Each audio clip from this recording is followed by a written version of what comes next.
Queridos hermanos, iniciamos la lección divina de este día, viernes 13 de enero, viernes de la primera semana del tiempo ordinario. Por la señal de la Santa Cruz de nuestros enemigos, líbranos, Señor Dios nuestro, en el nombre del Padre, y del Hijo, y del Espíritu Santo. Amén. Señor mío y Dios mío, creo firmemente que estás aquí, que me ves, que me oyes. Te adoro con profunda reverencia, te pido perdón de mis pecados y gracia para hacer con fruto este tiempo de lección divina. Madre mía Inmaculada, San José, mi Padre y Señor, Ángel de mi guarda, interceded por mí.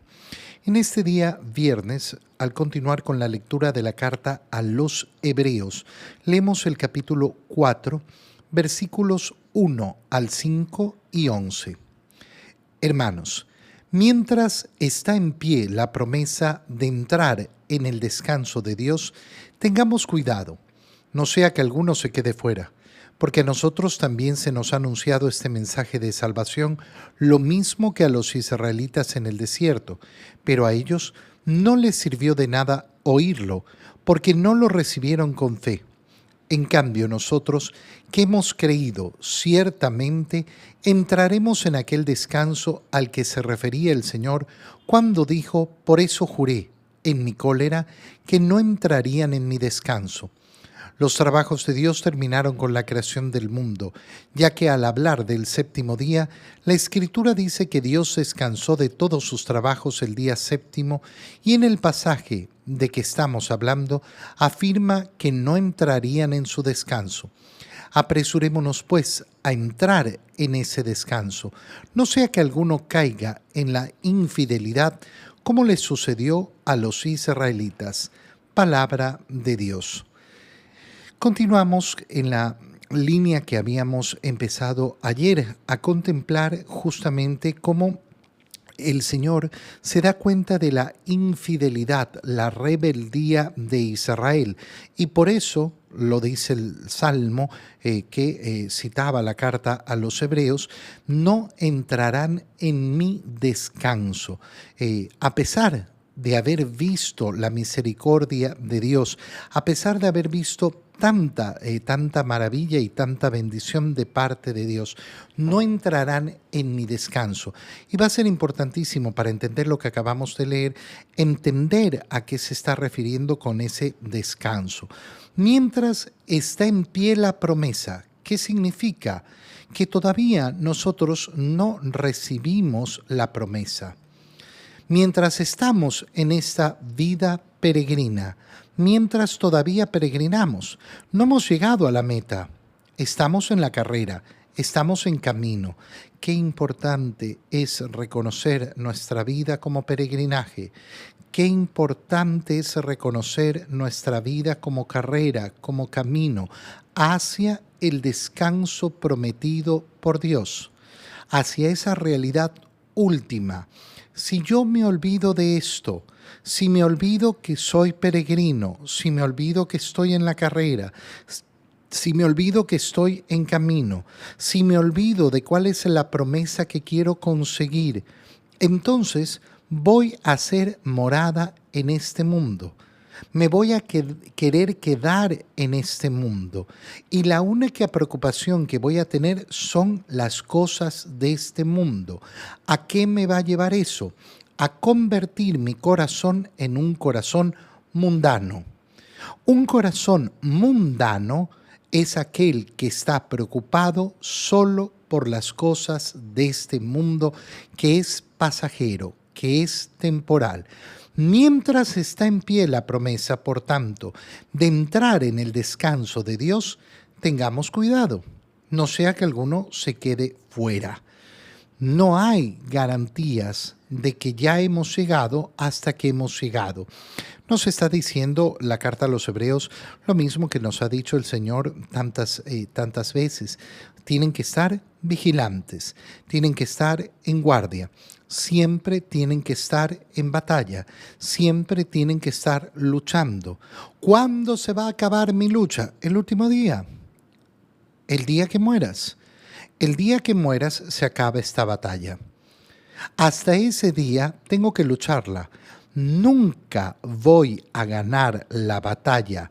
La única batalla que importa, la batalla por llegar al descanso de Dios, si no es el día de mi muerte. No existe la victoria anterior a esa. Existe el vivir en la victoria de Cristo, participar de la victoria de Cristo, pero no existe el punto final victorioso, sino cuando llegamos a la meta. Oye, yo puedo estar ganando en un partido de fútbol 3-0, pero sabemos perfectamente que hasta que no termina el partido, no he ganado. Lo hemos visto ahora en la Copa del Mundo, ¿no? Cuando parecía que un equipo ya era ganador. Bueno, no es ganador hasta el último momento, hasta que se acaba el partido. Esto lo podemos aplicar con cualquier ejemplo. Hay videos muy simpáticos que hacen reír de corredores que están a punto de llegar a la meta y comienzan a celebrar antes de llegar a la meta. Y de repente, en el último minuto, por estar preocupados de celebrar antes de hora, son pasados y les ganan. Perdieron. ¿Perdieron por qué? Por estar festejando la victoria antes de hora. Bueno, nosotros igual, exactamente igual. No podemos sino estar vigilantes hasta entrar en el descanso de Dios y tenemos, por tanto, que tener cuidado. No hay ninguna garantía de que yo ya en este momento estoy dentro del descanso de Dios. Estoy dentro del paraíso. Ya hablaremos más profundo de eso. Porque a nosotros también se nos ha anunciado este mensaje de salvación. Pero lo mismo ocurrió con los israelitas en el desierto. A ellos se les había anunciado, se les había mostrado, se les había dado tanta bendición y sin embargo, ¿qué fue lo que sucedió? Ya lo leíamos el día de ayer, endurecieron el corazón y por endurecer el corazón, Dios les dijo, no entrarán en mi descanso. Es decir, no recibieron el mensaje con verdadera fe. En cambio, nosotros que hemos creído ciertamente entraremos en aquel descanso al que se refería el Señor cuando dijo, por eso juré en mi cólera que no entrarían en mi descanso. El descanso de Dios. Y comienza la carta a los hebreos a explicar ese descanso de Dios. Y nos recuerda de dónde viene la idea. Los trabajos de Dios terminaron con la creación del mundo, ya que al hablar del séptimo día, la Escritura dice que Dios descansó de todos sus trabajos. Hay que entender profundamente de qué se está hablando. Dios necesita descansar. No, Dios no necesita descansar. Decir que Dios necesitaba descansar al séptimo día después de la creación porque estaba agotado de haber creado sería absurdo. Si Dios puede sufrir el cansancio y por tanto necesita descansar, no sería Dios. Entonces, no hay una necesidad en Dios de descansar, pero desde la creación nos ha querido mostrar justamente ese descanso. Viene esa creación y el séptimo día es el descanso. Es decir, Dios no necesita trabajar. Dios no necesitaba crear el mundo. Lo ha hecho. ¿Por qué? Por amor. Porque no necesitaba ni sacar absolutamente nada de la creación. No necesitar nada, ¿qué hace? Hace que yo no tenga ninguna angustia porque no tengo ninguna necesidad. Cuando entonces estamos hablando del descanso de Dios y participar del descanso de Dios significa eso, que yo ya no voy a necesitar nada, que todo lo tengo, todo lo que me hace feliz lo tengo. ¿Dónde está la infelicidad? La infelicidad está justamente en no poseer aquello que necesito, deseo, anhelo. Ahí inicia la infelicidad. La felicidad es estar conforme con todo lo que tengo. Por eso yo puedo vivir la felicidad ya en este mundo y de hecho estamos llamados a abrir nuestros ojos y a vivirla. Pero se nos está diciendo, mira, llegará el descanso del Señor, participarás del descanso del Señor. ¿Qué significa participar del descanso del Señor? Participar de aquella condición en la cual a mí no me hace falta nada. No necesito nada más. El agotamiento de esta vida, los trajines de esta vida, la lucha de esta vida, los sufrimientos de esta vida, la falta de salud, la falta de no sé qué, la falta de amor, la falta de todo lo que me pueda faltar, se acaba. Tú y yo, lógicamente, queremos participar de ese descanso de Dios. Eso es lo que anhela nuestro corazón. Lo podemos decir de una manera muy sencilla. ¿Qué es el descanso de Dios? La felicidad. Y felicidad plena. No hay más. No hay absolutamente más. Claro, en este mundo siempre podemos querer más, siempre podemos pretender más. El cielo, esa presencia de Dios, esa última etapa a la cual el Señor nos invita a participar, ese descanso de Dios, es eso. Apresurémonos, pues, a entrar en ese descanso. No sea que alguno caiga en infidelidad, no sea que alguno pierda el camino. Desear y anhelar en nuestro corazón esa felicidad verdadera y no confundirla con esa felicidad temporal que podemos tener en este mundo. Esas alegrías, esos placeres que nos puede dar este mundo, pero que siempre serán solo eso, temporales y nada más. En el Evangelio, leemos el Evangelio de San Marcos, capítulo 2, versículos 1 al 12. Cuando Jesús volvió a Cafarnaúm, corrió la voz de que estaba en casa, y muy pronto se aglomeró tanta gente que ya no había sitio frente a la puerta, mientras él le enseñaba su doctrina. Le quisieron presentar a un paralítico que iba cargado entre 4, pero como no podían acercarse a Jesús por la cantidad de gente, quitaron parte del techo encima de donde estaba Jesús y por el agujero bajaron al enfermo en una camilla. Viendo Jesús la fe de aquellos hombres, le dijo al paralítico: Hijo, tus pecados te quedan perdonados. Algunos escribas que estaban allí sentados comenzaron a pensar: ¿por qué habla este así? Eso es una blasfemia. ¿Quién puede perdonar los pecados sino solo Dios? Conociendo Jesús lo que estaban pensando, les dijo: ¿por qué piensan así? ¿Qué es más fácil? ¿Decirle al paralítico: tus pecados te son perdonados? ¿O decirle: levántate, recoge tu camilla y vete a tu casa? Pues para que sepan que el Hijo del Hombre tiene poder en la tierra para perdonar los pecados, le dijo al paralítico: yo te lo mando, levántate, recoge tu camilla y vete a tu casa. El hombre se levantó inmediatamente, recogió su camilla y salió de allí a la vista de todos, que se quedaron atónitos y daban gloria a Dios diciendo: nunca habíamos visto cosa igual. Palabra del Señor. Es una escena preciosa la del Evangelio que tiene varios componentes. Recordemos el contexto. El Señor se ha establecido en Cafarnaúm, ha ido a la sinagoga, nos ha mostrado el Evangelio de San Marcos un día de la vida del Señor, cómo fue la sinagoga, cómo sanó a la suegra de Pedro, cómo le llevaron muchos enfermos, muchos poseídos. En la madrugada ha salido a hacer oración, Pedro ha ido a buscarlo, todos te buscan, no, vámonos a otras aldeas a predicar el Evangelio porque para eso he venido. En esa predicación hemos visto a ese leproso que se acerca al Señor y se postra delante de él, pero no cumple el mandato que le dio el Señor de no anunciar esa curación que había hecho, y por eso Jesús no puede entrar en las ciudades. ¿Dónde empieza el Evangelio? En el capítulo 2. Jesús vuelve a Cafarnaúm y se corre inmediatamente la voz de que estaba en la casa, y se aglomeró tanta gente que no había sitio frente a la puerta. Todos quieren ver a Jesús, le llevan a los enfermos.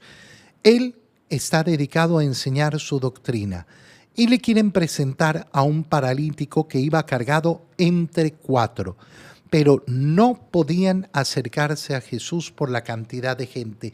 Y comienza una escena preciosa. Son 4 que van llevando un paralítico, son su familia, son sus amigos, no lo sabemos. Son 4 que quieren ayudar a este paralítico, que han escuchado lo que hace Jesús y tienen fe de que Jesús puede ayudarlo, de que Jesús puede quitarlo de esa parálisis. ¿Y qué es lo que hacen? Viendo la cantidad de gente, no se quedan ahí. Buscan la forma de poner a ese paralítico delante de Jesús. Esto tiene una imagen espiritual preciosa. ¿Por qué? Porque ¿cuántos hay que están paralizados en su espíritu? Por la falta de gracia, por la lejanía del Señor. ¿Y qué es lo que tenemos que hacer como apóstoles de Cristo? Como verdadero acto de amor al prójimo, acercar las almas a Jesús y hacer todo lo posible para acercarlas y no quedarnos nunca con es que es complicado, es que es difícil, mira todos los problemas que hay. Busca una manera, busca una forma. Estos hombres nos enseñan eso, a no quedarse paralizados también delante de las dificultades. El paralítico, el que no logra moverse, es movido por otros. Y esos otros no van a participar de su parálisis, sino que van efectivamente a utilizar lo que tienen, esa capacidad de moverse para acercarlo a Jesús. Lo trepan al techo. Es una cosa impresionante, es una imagen preciosa, porque uno se imagina estos 4 trepando a este paralítico que lo llevan entre 4 en una camilla, posiblemente, en una camilla, no posiblemente, sino que lo llevan en su camilla, trepándolo al techo. ¿Qué hacen trepando a ese enfermo en el techo? Están locos. El apóstol será visto por el mundo como loco. Pero el apóstol tiene claro qué es lo que quiere: llevar esa alma paralizada delante del Señor. Y rompieron el techo, abrieron el techo y bajaron al enfermo en su camilla. Y aquí viene la parte importante. Viendo Jesús la fe de aquellos hombres. ¿La fe de quién? No del paralítico. La fe de aquellos hombres que habían llevado al paralítico hasta el Señor, viendo la fe de esos hombres, viendo la fe de aquellos que acercaron esa alma a Jesús. ¿Y por qué es importante el tema del alma y no de la parálisis corporal? Porque viendo la fe de esos hombres, lo primero que hace Jesús es perdonar los pecados de ese hombre. Por el amor que te han tenido estos, por el amor que han demostrado estos hacia tu alma, tus pecados son perdonados. No lo va a curar, no lo va a curar como primera medida, sino que le va a dar la curación más importante, la sanación de los pecados. Algunos escribas allí empezaron a pensar, ¿cómo? ¿Cómo dice una cosa así? Esto es una blasfemia. Nadie puede perdonar los pecados sino solo Dios. Y Jesús, sabiendo esto, les dice, ¿qué es más fácil? ¿Decirle, te son perdonados los pecados? ¿O decirle al paralítico, levántate, recoge tu camilla y vete a tu casa? Perdón. Y vete a tu casa. Bueno, para que sepan que yo puedo perdonar los pecados, voy a levantarlo también de su camilla. No solo le voy a quitar su parálisis espiritual que ya se le he quitado, sino para que crean efectivamente en ese poder de perdonar los pecados, le digo, levántate, toma tu camilla y ándate a tu casa. Y el hombre se levantó. Y todos quedaron atónitos diciendo, nunca habíamos visto cosa igual. Qué precioso es sacar de este evangelio el deseo verdadero, profundo, de ser apóstoles del Señor y acercar las almas paralizadas al Señor. Te doy gracias, Dios mío, por los buenos propósitos, afectos e inspiraciones que me has comunicado en este tiempo de lección divina. Te pido ayuda para ponerlos por obra. Madre mía Inmaculada, San José, mi Padre y Señor, Ángel de mi guarda, interceded por mí. María, Madre de la Iglesia, ruega por nosotros. Queridos hermanos, que tengan todos un muy feliz día.